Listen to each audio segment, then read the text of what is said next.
Hi everyone, welcome back to Touch to Click.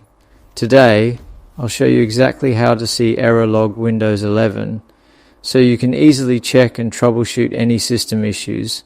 Now let's get started. Step 1. Press the Windows key on your keyboard and type Event Viewer, then select it from the search results.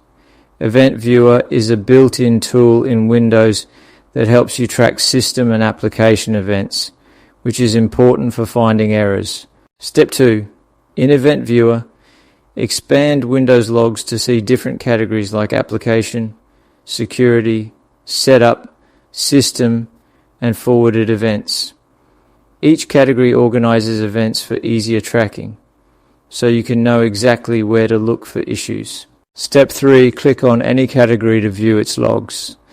You can switch between the General tab for a quick summary and the Details tab for more in-depth information about each event. Step 4. To filter logs, select a category and click Filter Current Log on the right side. Here you can choose a specific time range and tick Error or Critical under Event Level. Then click OK to focus only on the important errors. Step 5. Review the filtered logs and click on any item to see detailed information about the crash or error.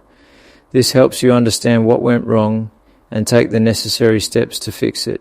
Thanks for watching, and don't forget to subscribe to Touch to Click.